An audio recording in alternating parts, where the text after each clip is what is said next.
Welcome to the 6th part of the Human Comedy Guide series. Firstly, you might be wondering why I'm in the cafe. Well, the car I'm going to be using today is unlocked in book number 38 in the Ferraris.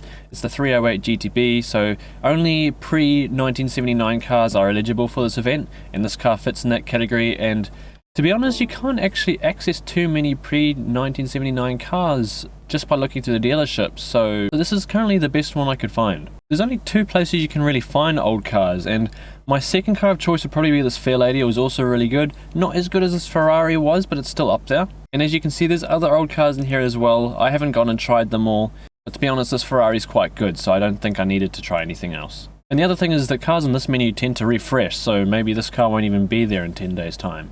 And the other place you can find old cars is in the legend car section. And you know, some of these cars might actually be very good options for this event, but just look at the prices and I mean, look how much money I have. I can't really afford many of these right now, so I'm just going with the Ferrari that I already own.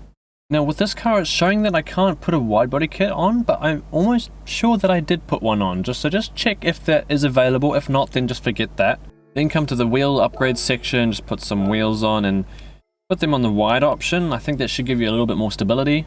And then come to the custom parts section and upgrade what you can here, like the rear wing and everything.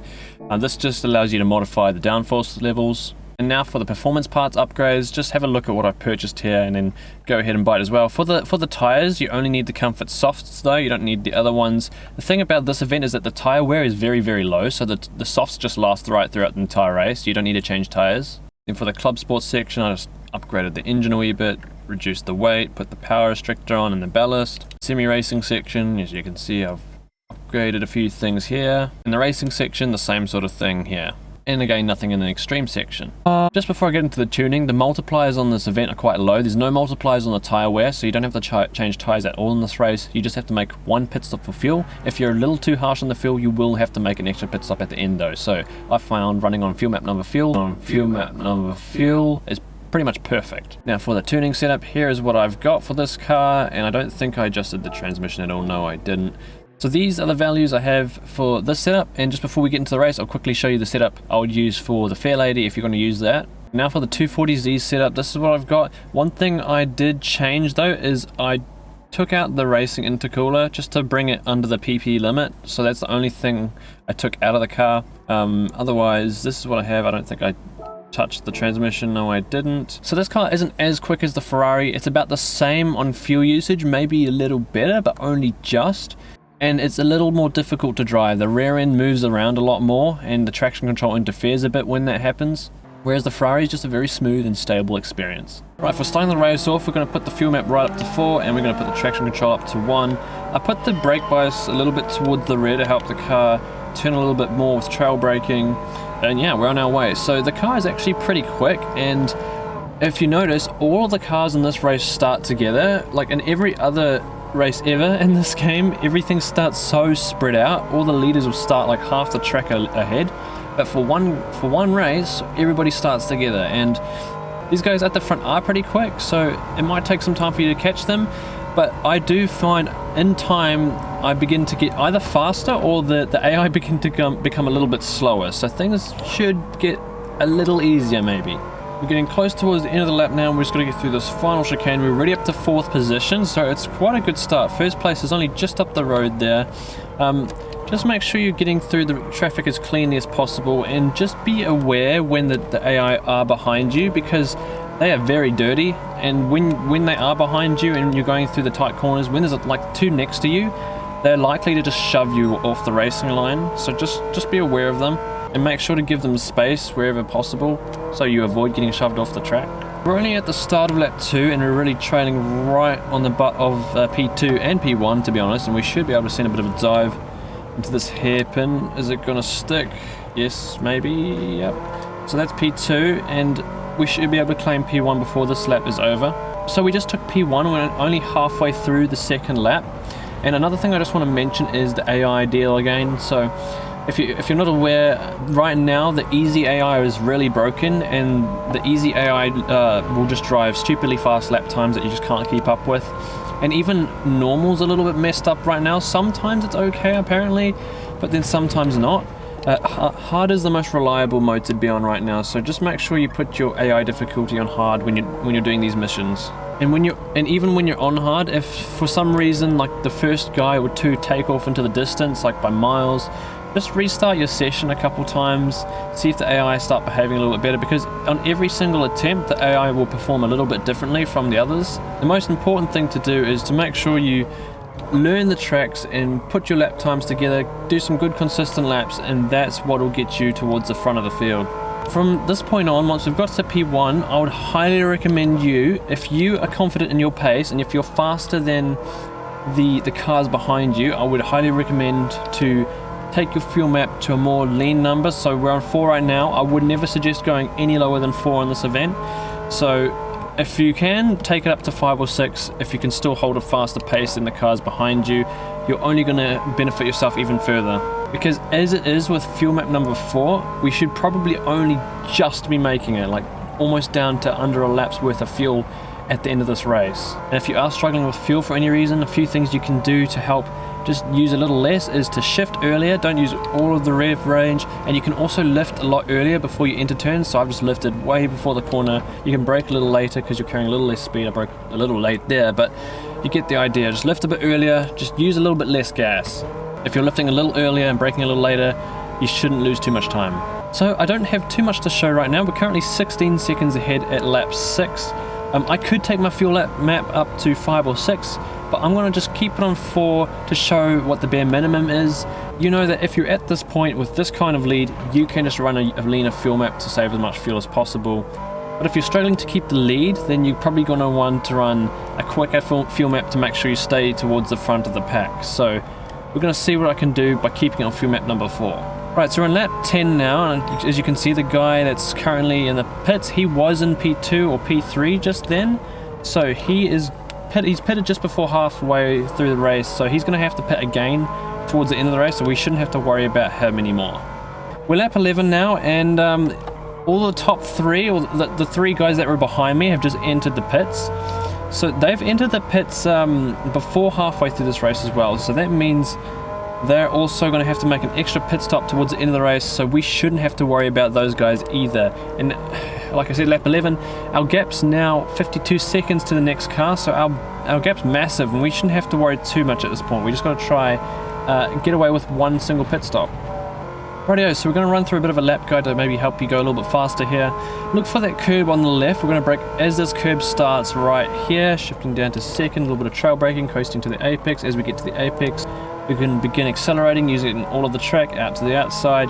Now we have a bit of a straight here, which is then followed by a fast left-hander, which we can almost go completely flat out on, but towards the end we might need a small lift just to keep towards the left side of the track. So right here we're going to hug this line on the left, and then just towards the end of it, just a small lift here to keep to the left. Look for those arrows on the left side there. We're going to brake as the first arrow starts, shift down to third, wait for the car to slow down a bit, pull it to the apex, second gear, and as we get to the apex we can begin accelerating again.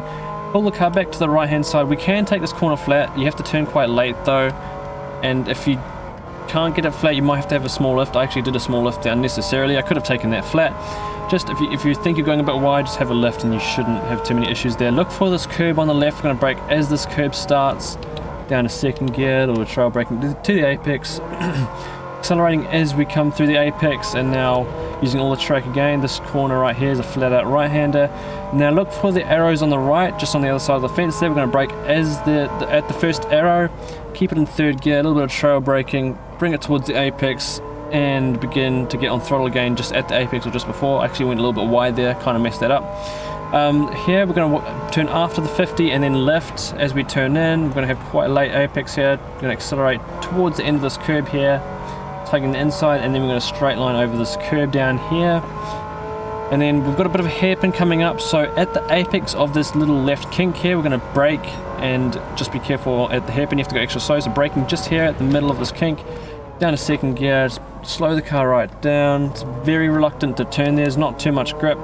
Pull the car back to the right, we're going to turn and lift just before this banner here, keep it in third gear, just a bit of a lift.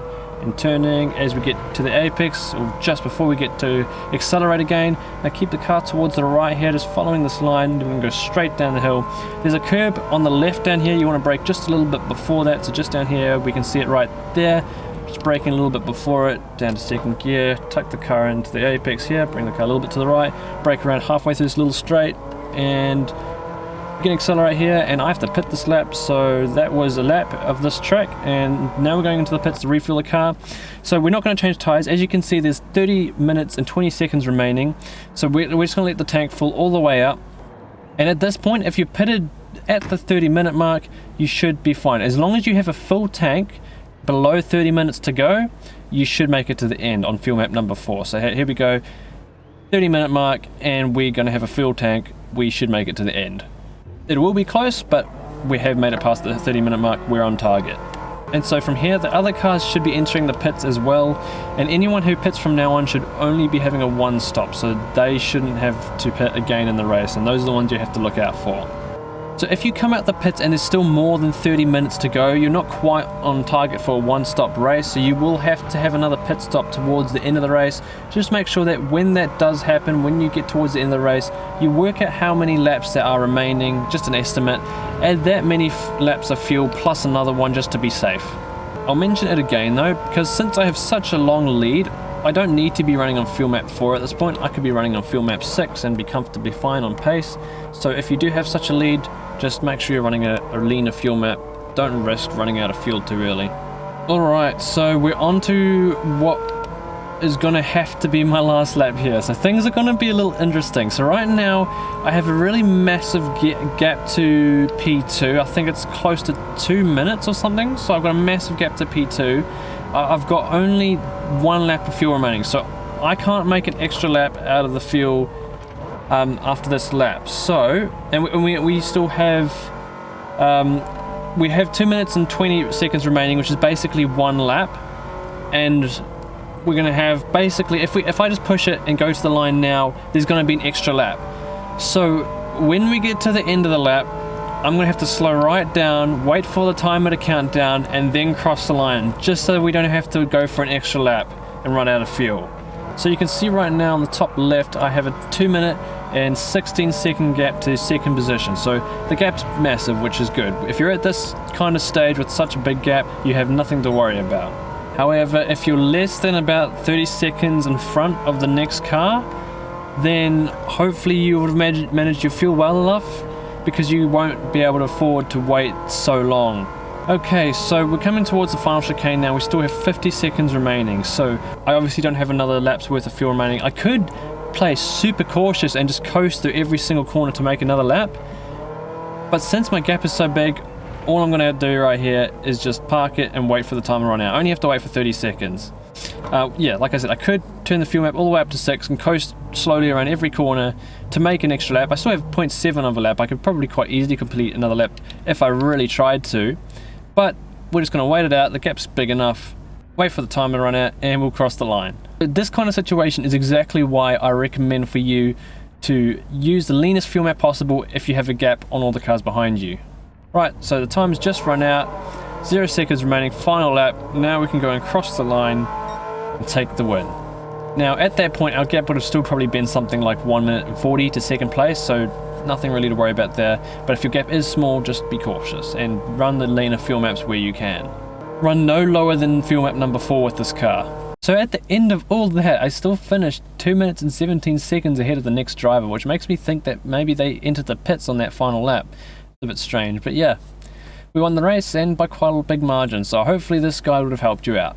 So another fairly straightforward race. If you've got the pace, then you don't have too much to worry about, but if you're struggling to keep ahead of the next drivers behind you, you're going to have to be extra careful with your fuel. Just run the leaner maps where you can. And like I said, if you're having to pit with more than 30 minutes to go, so you're pitting before the halfway mark, then you're going to have to take an extra pit stop before the end of the race, so just be aware.